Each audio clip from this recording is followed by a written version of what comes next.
Hello guys, இன்னைக்கு நம்ம பார்க்க போற படத்தோட பேர் ஆர்ஃபன். இந்த படம் தமிழ் டப்ல கிடையாது, பரவாயில்ல. உங்களுக்காக கிளியர் அண்ட் கட்டா கொடுக்கறதுக்காக தான் நான் இருக்கேன். படத்தோட கான்செப்ட் என்னன்னா, ஒரு ஃபேமிலி ஒரு குழந்தைய அடாப்ட் பண்ணி கூட்டு போறாங்க. அதுக்கப்புறம் அந்த ஃபேமிலிக்கு என்ன ஆச்சு, உண்மையிலேயே யாரு தான் இந்த குழந்தைனால அந்த ஃபேமிலிக்கு என்னெல்லாம் பிரச்சனை வந்துச்சு, கடைசியா இந்த ஃபேமிலி இந்த குழந்தைகிட்ட இருந்து தப்பிச்சாங்களா இல்லையா அப்படின்றத படம் பார்த்து தெரிஞ்சுக்கலாம் வாங்க.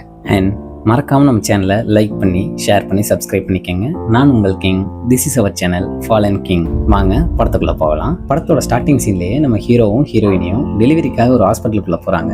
ஆனா அவங்களுக்கு அங்க ஒரு குழந்தை இறந்து பிறக்குது. அது ரொம்பவே கொடூரமா காமிக்கிறாங்க. சடனா நம்ம ஹீரோயின் கண்ணு முழிக்கிறாங்க. என்ன அப்படின்னா, இது எல்லாமே நம்ம ஹீரோயினோட கனவு தான். என்ன ஆயிருக்கும்னா, நம்ம ஹீரோயினுக்கு மூணாவதா ஒரு குழந்தை பிறந்து கொஞ்ச நாள்லயே இறந்திருக்கும். அது நம்ம ஹீரோயினுக்கு ஒரு பெரிய ட்ராமாவே கிரியேட் பண்ணிருக்கும். அதுக்காக ட்ரீட்மெண்ட்டும் எடுத்துட்டு இருக்காங்க. நம்ம ஹீரோயினுக்கு ஆல்ரெடி 2 குழந்தைங்க இருக்காங்க, ஒரு பொண்ணு ஒரு பையன். பொண்ணோட பேரு மேக்ஸ், பையனோட பேரு டேனியல். இதுல நம்ம மேக்ஸ் இருக்கா இல்லையா, அவங்க ஒரு ஸ்பெஷல் சைல்டு. காதும் கேட்காது, வாயும் பேச முடியாது. ஸோ அவங்ககிட்ட சைன் லாங்குவேஜ்ல தான் கம்யூனிகேட் பண்றாங்க. இப்போ நம்ம ஹீரோயினுக்கு என்ன ஆகுது அப்படின்னா, ஒருவேளை நம்ம மூணாவதா ஒரு குழந்தை அடாப்ட் பண்ணிக்கிட்டா இந்த பிரச்சனையில இருந்து ரிலீஸ் ஆயிடலாம் அப்படின்னு நினைச்சு ஒரு குழந்தைய தத்தெடுக்கிறதுக்காக ஒரு ஆர்ஃபனேஜுக்கு போறாங்க. அங்க ஒரு பொண்ணு அமைதியா டிராயிங் பண்ணிட்டு இருக்கா. அந்த பொண்ணை பார்த்த உடனே 2 பேருக்கு ரொம்பவே பிடிச்சிருது. ஸோ அந்த பொண்ணை அடாப்ட் பண்ணி வீட்டுக்கு கூப்பிட்டு வர வழியிலேயே அந்த பொண்ணு நம்ம மேக்ஸ் கூட கம்யூனிகேட் பண்றதுக்காக சைன் லாங்குவேஜ் எல்லாமே பழகிட்டு நம்ம மேக்ஸ் கிட்டையும் ரொம்பவே பாசமா பேசுறா. நம்ம மேக்ஸுக்கும் அடாப்ட் பண்ணிட்டு வந்த அந்த பொண்ணை ரொம்பவே பிடிச்சிருது. அந்த அடாப்ட் பண்ணிட்டு வந்திருக்காங்க இல்லையா, அந்த பொண்ணோட பேர் எஸ்தர். ஆனா நம்ம டேனியலுக்கு இது சுத்தமா பிடிக்கல. இப்போ நம்ம எஸ்தர் ஸ்கூலுக்கு போறதுக்காக ரெடி ஆயிட்டு இருக்கா.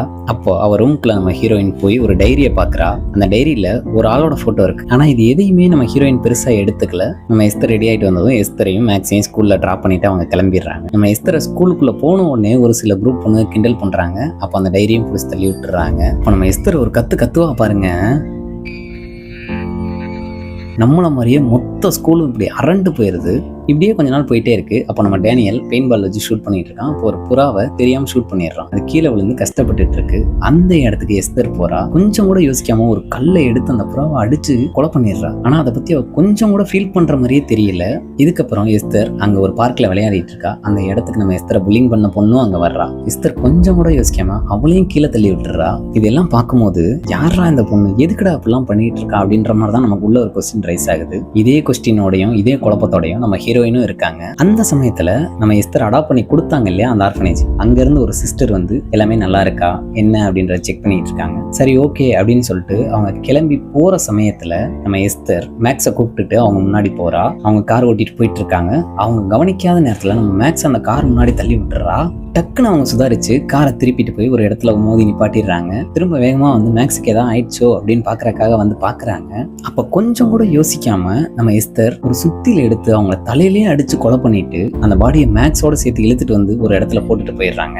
மேக்ஸ் இதை பார்த்து ரொம்பவே பயந்துடுறா. ஆனா அவ எதையுமே வெளியே சொல்லல. இதுக்கப்புறமா அவங்க கொலை பண்ணதுக்கான எவிடன்ஸ் எல்லாமே இருக்கும் இல்லையா, அது எல்லாத்தையும் எடுத்துட்டு போய் அந்த ட்ரீ ஹவுஸ்குள்ளேயே வச்சு மூடி வச்சுட்டு கீழே இறங்கி வந்துடுறான். அதை டேனியலும் நோட்டீஸ் பண்ணிடுறான். திரும்ப டேனியல் அவனோட ரூம்ல தூங்கிட்டு இருக்கும் போது அவன் கழுத்துல கத்தி வச்சு, நீ என்ன பார்த்த, நீ பார்த்து எதையுமே வெளியே சொல்லிடாத, அப்படி சொன்னா நான் உன்னை கொலை பண்ணிடுவேன் அப்படின்னு சொல்லி மிரட்டுறா. இது எல்லாம் நடந்துட்டு இருக்கோம். நம்ம ஹீரோயினுக்கு எஸ்தர் மேல மைல்டா ஒரு டவுட் வந்துருது. அதை கன்ஃபார்ம் பண்றதுக்காக எஸ்தரோட ரூமுக்கு போய் ஒரு டைரி வச்சிருப்பா இல்லையா, அந்த டைரியை ஓபன் பண்ணி செக் பண்றா. அதுக்குள்ள நிறைய ஆம்பளைங்க போட்டோஸ் இருக்கு. அது கூடவே சேர்த்து ஒரு இன்ஸ்டியூட்டோட நேமும் இருக்கு. அந்த இன்ஸ்டியூட் என்ன, அங்க இருந்தவங்களுக்கு என்ன ஆச்சு அப்படின்னு சொல்லி நம்ம ஹீரோயின் செக் பண்ணிக்கிட்டே இருக்கா ஸ்டெப் பை ஸ்டெப்பா. இதை பத்தி நம்ம ஹீரோயின் எஸ்தர் கிட்ட கேட்டுடலாம் அப்படின்னு நினைச்சிருக்கேன். எஸ்தர் கிட்ட போய் கேட்க போனா அங்க ஒரு ட்விஸ்டை ரிவீல் பண்றாங்க. என்ன அப்படின்னா, எஸ்தர் ஹீரோயினோட டைரியை மொத்தமா படிச்சிருப்பா. அப்போதான் எஸ்தருக்கும் தெரியுது 3வது குழந்தை அதுவா சாகல. இந்த குழந்தை பிறந்ததுக்கு அப்புறமா ஒரு டிப்ரெஷன் இருக்கும் இல்லையா, அந்த டிப்ரெஷன்ல ட்ரிங்க்ஸுக்கு அடிக்ட் ஆகி நம்ம ஹீரோயின் தான் அந்த குழந்தைய போதையில கொண்டிருப்பா. பட் இது எதுவுமே அவ வேணும்னு பண்ணது கிடையாது. அவ ஒரு ட்ராமா கிரியேட் ஆகி அதுலதான் பண்ணிருப்பா. இதை சொல்லி நம்ம எஸ்தர் ஹீரோயினையுமே பிளாக்மெயில் பண்றா. இந்த கன்ஃபியூஷனோடைய அந்த நாள் முடியுது. அடுத்த நாள் நம்ம ஹீரோயின் மேக்ஸையும் டேனியலையும் ஸ்கூல்ல டிராப் பண்றதுக்காக போயிருக்காங்க. டேனியலை டிராப் பண்ண போயிருக்கும் போது எஸ்தர் என்ன பண்றான்னா, ஹேண்ட் பிரேக்கை ரிலீஸ் பண்ணி மேக்ஸையும் கொலை பண்ண ட்ரை பண்றா. நல்ல வேலையா அந்த கார் ஒரு பனியில மோதி அப்படியே நின்றுது. நெக்ஸ்ட் நம்ம டேனியல் ஸ்கூல் முடிச்சுட்டு வந்ததுக்கு அப்புறமா அந்த ட்ரீ ஹவுஸ்ல என்னதான் இருக்கு அப்படின்னு பாக்குறதுக்காக நேரா அந்த ட்ரீ ஹவுஸ் போய் பார்த்துட்டு இருக்கான். அந்த இடத்துக்கு எஸ்தர் போயிட்டு கொஞ்சம் கூட யோசிக்காம நம்ம டேனியலை ட்ரீ ஹவுஸ்குள்ளேயே வச்சு கொளுத்திடுறா. அங்க நடந்த இன்சிடென்ட்ல டேனியல் ரொம்பவே அடிபட்டு ஹாஸ்பிட்டல்ல ஐசியூல இருக்கான். இப்போ நம்ம ஹீரோயினை இன்னும் கடுப்பேற்ற மாதிரி அந்த குழந்தை இறந்த ஞாபகமா அவங்க ஒரு பூச்செடி வச்சு அதுல பூவெல்லாம் வளர்த்துட்டு இருப்பாங்க. அந்த பூ எல்லாத்தையும் பறிச்சுட்டு நம்ம ஹீரோயினுக்கே கிஃப்டா கொடுக்குறா. நம்ம ஹீரோயின் டிப்ரெஷனோட உச்சத்துக்கே போய் அவளை வேகமா பிடிச்சி தள்ளி தான் விடுறாங்க. அதுக்கப்புறமா நைட்டு அவ ஒரு இடத்துக்கு போய் அவளோட கையை அவளே உடைச்சிட்டு, ஹீரோயின் தள்ளி விட்டதுனால தான் இப்படி ஆயிடுச்சு அப்படின்னு சொல்லி நம்ம ஹீரோயினை முழுக்க முழுக்க கார்னர் பண்றாங்க. இதனால நம்ம ஹீரோ அண்ட் ஹீரோயினுக்குள்ள பயங்கரமா சண்டை வருது. அதை பார்த்து இவ இன்னும் சந்தோஷப்படுறா. அடுத்த நாள் நம்ம டேனியல் ஐசியூல இருக்கான் இல்லையா, அந்த ஐசியூக்கே போய் டேனியலை தலைவணி வச்சு அமுக்கி கொலை பண்ணிடுறா. ஹீரோயின் முழுக்க எஸ்தரை சந்தேகப்பட்டு அவளை ஹாஸ்பிட்டலே வச்சு ரொம்ப ஃபோர்ஸாக அட்டாக் பண்ணுறான். ஸோ நம்ம ஹீரோயினை கார்னர் பண்ணி அவங்க தூக்கிட்டு போயிடுறாங்க. இதனால ஹீரோ ரொம்ப டிப்ரெஸ் ஆகி ஃபுல்லாக குடிச்சிட்டு வீட்டுக்கு வந்து உட்காந்துருக்கான். இப்போ இந்த எஸ்தர் ஏதோ பெரிய மனுஷி மாதிரி காஸ்டியூம் மேக்கப் எல்லாம் போட்டுக்கிட்டு நம்ம ஹீரோ கூட க்ளோஸ் ஆக ட்ரை பண்ணுறா. ஆனால் ஹீரோ அவளை தள்ளி விட்டு திட்டிட்டு வேகமாக வெளியே போயிடுறான். சேம் டைமில் அந்த இன்ஸ்டியூட்ல இருந்து ஒரு டாக்டர் நம்ம ஹீரோனை கான்டாக்ட் பண்ணி பேசுகிறாங்க. என்ன சொல்கிறாங்க அப்படின்னா, உங்கள் ஹஸ்பண்டை அந்த பொண்ணுகிட்ட இருந்து காப்பாற்றுங்க, அவகிட்ட தனியாக உங்கள் ஹஸ்பண்டை விட்டுட்டு போயிடாதீங்க அப்படின்னு சொல்கிறாங்க.